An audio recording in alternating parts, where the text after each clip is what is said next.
Nihilego is coming to Pokemon Go with its shiny form for the first time ever, and we're going to break down the counter guide to help you guys max out, know the counters to use in the 100% IV, so welcome to the Trainer Club. Here we go!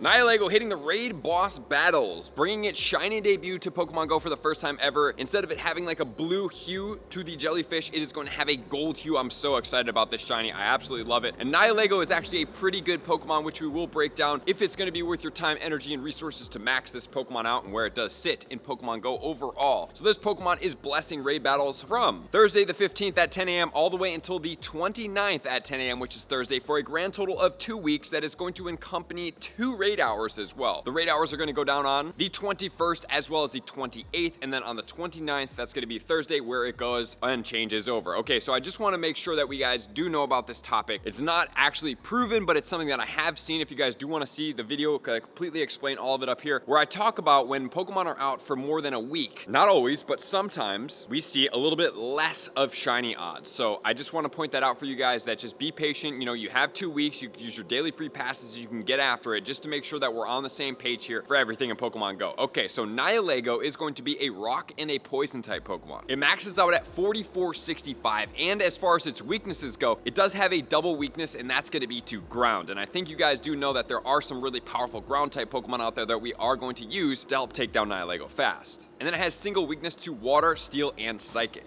And it's actually going to double resist poison, as well as some other things that we're not really going to cover right now because this is not the video. Okay, so as far as the 100% IVs go, we do have one for the non-weather boost. That's going to be every condition except partly cloudy and cloudy weather, and that's going to be 2256. Or if it is boosted in either of those two conditions, it will take it all the way to level 25 at 2821. And then let's talk about the movesets. As far as its quick moves, it can get acid, pound, and poison jab, so there's no rock moves coming through there. And then as far as its charge moves, it can get 2 poison and 2 rock. It can get gunk shot, sludge bomb, power gem, as well as rock slide. And rock slide is one of the premier rock moves definitely out there right there, so that is going to be pretty good for this Pokemon as far as an attacker goes. But then according to Pokebattler, it's going to take 1.49 trainers to take down this Pokemon at level 40 counters. So yes, it is doable because of that double ground weakness, and we are going to talk about the mega Pokemon to use right there, and then also what's going to be the top mega Pokemon to get this Pokemon's XL candy. So let's talk about that right now. So we do need poison. Poison combination Pokemon are going to be either Beedrill, Venusaur, and also in the poison type category, we can use the Gengar. As far as the rock typing, we can use the Mega Aerodactyl. So those are going to be the Pokemon to yield the most XL candy. Just remember, if you do complete raid battles in person, you guys do want to see where I complete and check out how much XL candy is needed to then max out a level 50 Pokemon. It's so much less in person. It is going to be better to do in person, obviously, right? So you do get more of them, and then having these Pokemon active as well is going to help you yield even more XL candy to save your precious resources and money here. Okay, so now let's go onwards and let's start talking about the top counters. Obviously, it's a double weak to ground Pokemon, and we do have a really boss ground Pokemon coming from the Hoenn Tour, which is going to be Primal Groudon in spot number 1. It's actually going to be the by far fastest Pokemon to beat this guy. It will be Mudshot and Precipice Blades. It's going to take 330 seconds to take down this Pokemon. Okay, so Groudon is going to be an absolute monster when going after this in the primal form. I'm probably going to have to just play with that Pokemon just to show you guys how awesome it's going to be. And then spot number 2, we're actually going to get Shadow Mamoswine, because just remember, this Pokemon did get a bump and now has high horsepower. But this one's over 400 seconds, 330 seconds on the Groudon, so there is quite a differential here, which is really surprising. And then into spot number 3, we have regular Groudon, which is surprising to vet. It's all the way up there. And then we also have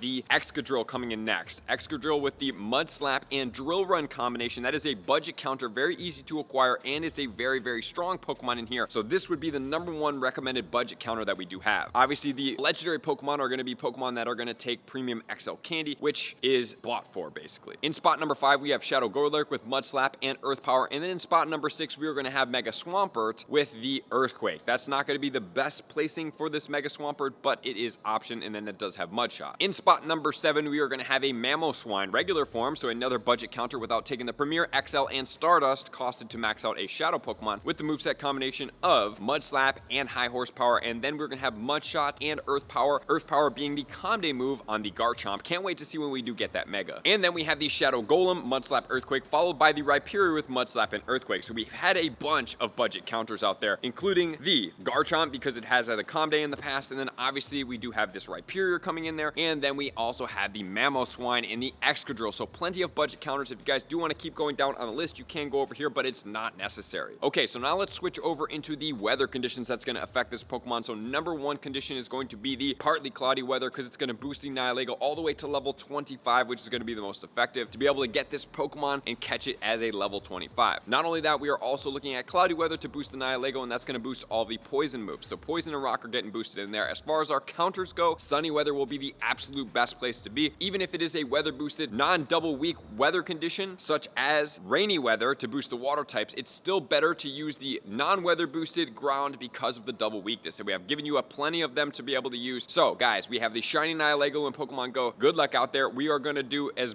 best as we can to see how fast we can take down this Pokemon in a duo. And I will also be putting out a best of the best video to see if you guys should raid for this Pokemon. And if you should, then do you need multiple of them, or are you just going after one? Want to make sure you guys are well prepared for everything. So thank you guys for being here as always. Love and appreciate you guys. If you guys do need more raid battles, definitely check in the pinned comments below. Jump into the Discord, or you can check the Patreon. We've expanded to be able to help you guys raid more if your group does run out of passes or they don't choose to participate. So there we go. Thank you guys for being here. Likers, commenters, subscribers, Patreon members. Everybody takes their support, subscription, and participation to next level. I'm gonna see you guys out on the next video. Peace.